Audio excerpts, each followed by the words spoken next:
Bad things happen to good people for the same reason a boulder rolling down the mountain does not concern itself with the character of the person it falls upon. And what this means is that in this universe, in this life, there is law. And one cannot break that law without experiencing the consequences, whether you're a good person or a bad person. But unfortunately, many good people do not understand this law. On this earth, many people have fallen into what is known as the illusion. And what is illusion is darkness, is unconsciousness. And those who run this world are evil. And so when you are trapped in this world, you are under their influence. They tell you what to do, and you are a slave. But the fact is that they have no power over you. We give them our power freely. We give our consent through our belief. Belief in a story, belief in a character, belief in the illusion. And while you are in this world, you will think that bad things can just randomly happen to people. You see on the news the suffering of innocent people and say, how could this happen? Especially if you have God in your life. You cry out to God and say, God, how could you let this happen? Why are you not doing anything? But you have forgotten the law. You see, it doesn't matter how much water there is around the ship. It's the water that gets in that sinks it and destroys it. So too, in this world, it doesn't matter what is going on in the external environment. But when you allow the negativity in, when you allow yourself to ruminate upon fear and worry and concern, you are destroyed from the inside. When you are living in darkness, you are influenced by the forces of darkness. But let me ask you this. What power does the darkness have in the presence of the light? They cannot be in the same place at the same time. So what is it that the good people are doing that allows them to be influenced by the forces of darkness? It is because at a baseline level of reality, there is the animal kingdom. And if you have ever seen a nature documentary, you will know that the animal kingdom is like a meat grinder of death. And if you are a slave to this world, then you will fall under the laws that nature has provided. And that is, it's a dog-eat-dog world. You have to struggle to survive.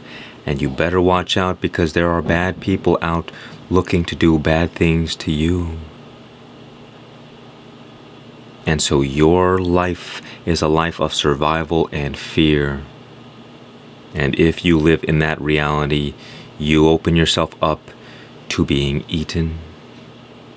Most people assume that this is the real world.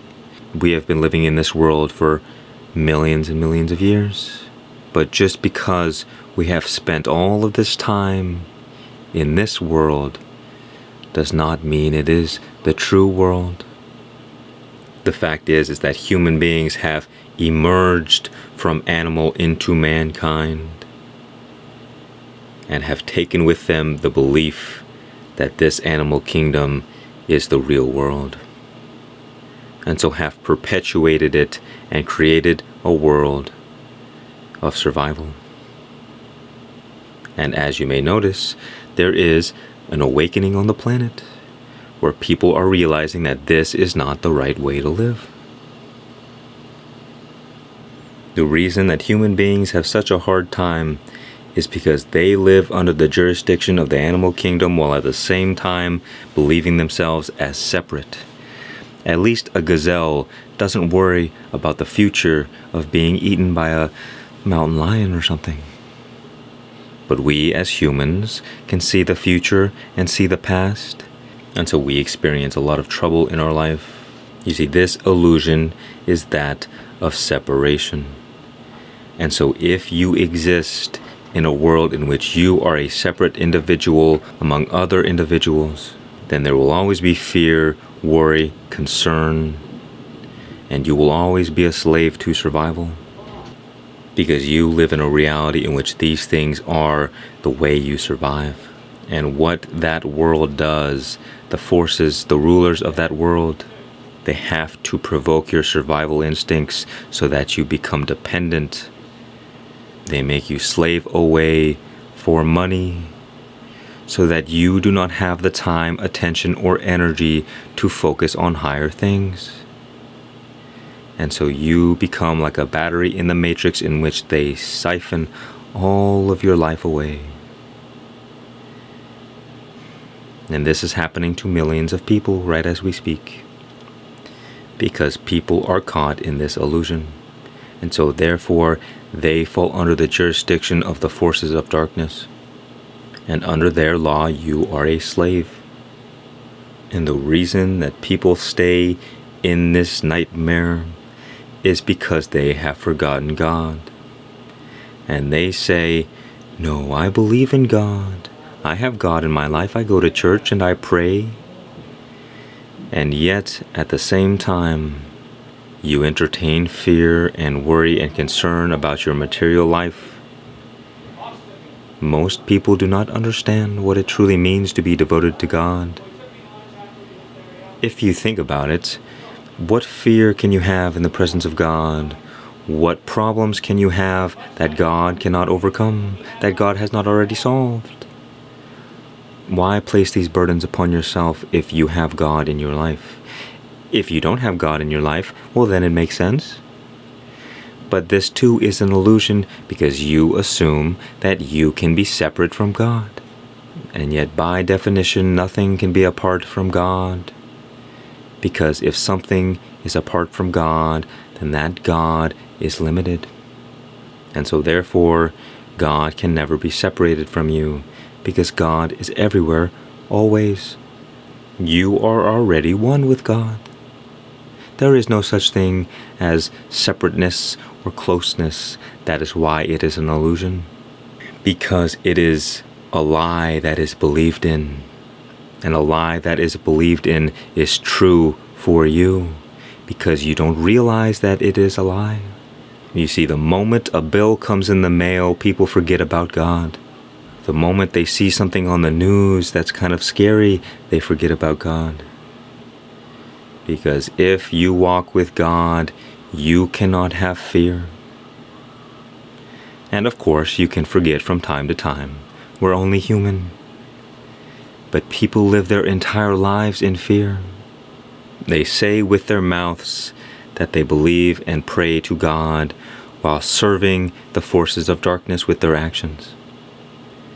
Because you cannot feed the forces of negativity and expect a positive outcome. You cannot be a slave to the darkness and to the light at the same time. You have to pick and choose. Fear is a useless emotion for those who are awakened. But for those who live in the animal kingdom, fear is everything. Because you live in a world that is scarce. And if you are not afraid, well then you will not survive. But when you awaken from this nightmare and realize the truth, you see the infinite abundance of God. That there is no such thing as scarcity, nor separation. But that we are all one.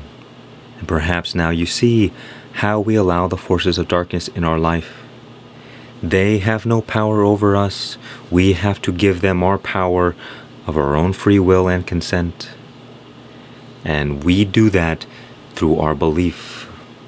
And they have to get us to believe through fear. And this whole story that I speak about, that many people are caught in, it is fueled by one thing and one thing only. And that is your sense of self-identity. Your mind is a tool that gives you the opportunity to exist as a separate self. And this is a wonderful thing because you can experience the world like no other animal can. But this was the tragedy of the fall of man from the Garden of Eden. In the beginning, we were one with all things, we were one with God, and from this oneness, we entered into separation by understanding duality, good and evil, and entered into a world of suffering and pain and misery, the meat grinder of existence. We fell into illusion because we developed a sense of separateness. And so we perceive the world as separate. And so we exist in a false world. And if you return to the recognition of the unity behind all things, that you will see nothing can happen to you that you do not attract, because everything is an extension of ourselves. The people in our lives, the situations, our outer reality is a reflection of what is within. If you are in touch with the light of God and you pray over the people you love, darkness has no power over you. Bad, messed up things don't just randomly happen. They only happen because somebody allows the demons in. And then the demons have full reign over our lives. That doesn't mean that problems don't arise. That doesn't mean you won't struggle. That doesn't mean bad things won't happen. What it means is that you no longer live in a world that is tragic, because you take God into everything that you experience. You are in constant communion with God, and God is always telling you why things are happening the way they do, or at the very least guiding you to these lessons, to these understandings, that you are not given any burden that is too much for you, that you are never meant to be destroyed by the difficult things you face, but that they are placed in your life to make you stronger. But when you add extra burdens to yourself by allowing the fear in, that is when you are destroyed. And it doesn't matter if you're a good person or a bad person. In fact, good people more often have fear and worry and concern than evil. When you care, you worry more.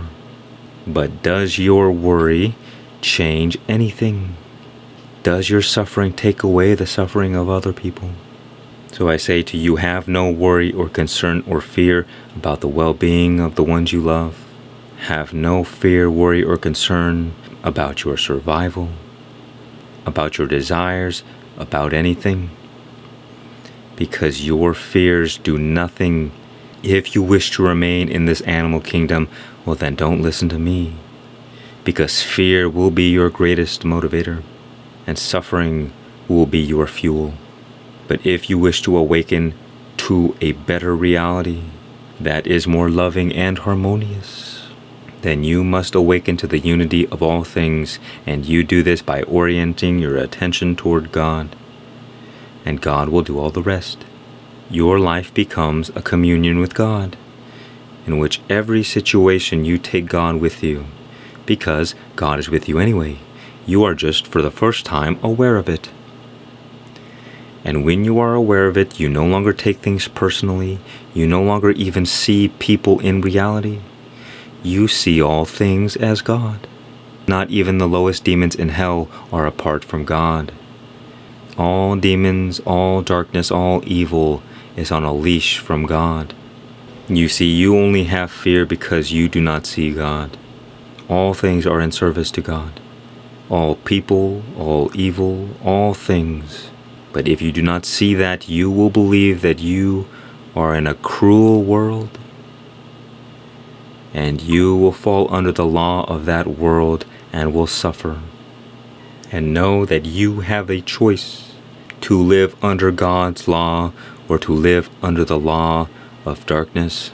And the only thing keeping you in this darkness is your belief and your refusal to look at God. Because in the presence of God, all illusion is destroyed, all darkness is evaporated. All your problems, all your difficulties, all your struggles, they no longer mean anything. That doesn't mean you won't go through them, but you will come to see that they are working for you, that life is happening for you, and not to you and not against you.